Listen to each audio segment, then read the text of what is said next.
একটি সত্যি ঘটনা বলি। এক রাজার গল্প। ব্রজরাজ মহাপাত্র, তার আদিবাড়ি ছিল রাজস্থানে। রাজস্থানে তিনি একজন রাজা। তার পূর্বপুরুষরা রাজত্ব বিস্তার করেছিল উড়িষ্যা পর্যন্ত। তৎকালীন যুগে অর্থাৎ ব্রিটিশদের যুগে তাদের রাজত্ব যথেষ্ট প্রভাব প্রতিষ্ঠালী ছিল।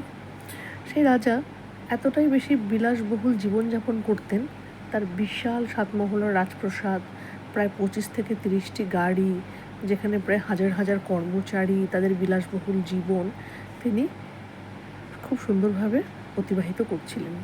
সেই রাজপ্রাসাদে যে সমস্ত গাড়ি ছিল, সেই গাড়িগুলো প্রত্যেকটি ব্র্যান্ড নিউ কার। যখনই নতুন গাড়ি মার্কেটে লঞ্চ হতো, তখনই তিনি সুন্দর এই গাড়িগুলো কিনতেন এক একটি করে, এবং গাড়িগুলোকে নিয়ে টেস্ট ড্রাইভ করতে বেরোতেন। দেখুন কত গাড়ি দেখা যাচ্ছে।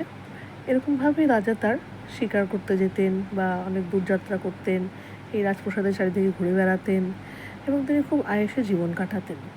কিন্তু সমস্যা হলো, তিনি অনেক গুরুত্বপূর্ণ একটি কলেজ থেকে পড়েওছেন, তার পড়াশোনার শিক্ষাগত যোগ্যতাও খুবই ভালো ছিল।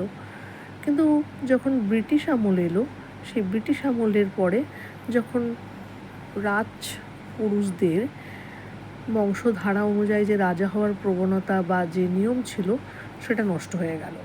কারণ তখন চলে এলো গণতন্ত্র।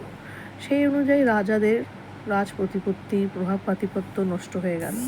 ঠিক এই সময় কিন্তু তাকে তার এই বিশাল বড় রাজপ্রাসাদ 75,000 টাকায়, মাত্র 75,000 টাকায় গভর্নমেন্ট বা সরকারকে বিক্রি করে দিতে হয়েছিল।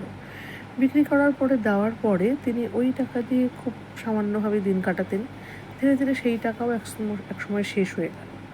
তারপরে তিনি তার সংসার নির্বাহ করার জন্য রিক্সা তুলে নেন হাতে। সেই রিক্সা তুলে নিয়ে রিক্সা চালাতেন এবং খুব পরিশ্রম করে অল্প অল্প ইনকাম করতেন, যেটা দিয়ে তার জীবন চালাতেন। এইভাবে তিনি তার রাজপথের অলিগলিতে রিক্সা চালাতেন এবং তার রাজকীয় জীবনের কথা মনে করতেন।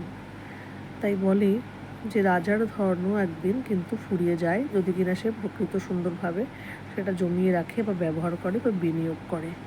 তাই বলছি বন্ধুরা, নিজেদের সময়টা অপব্যয় না করে সুন্দরভাবে পরিশ্রম করো, ধন সম্পত্তি অর্জন করো এবং সেটাকে ব্যবহার করো এবং বাড়িয়ে রাখো এবং ভবিষ্যতের জন্য সঞ্চয় করো। নমস্কার।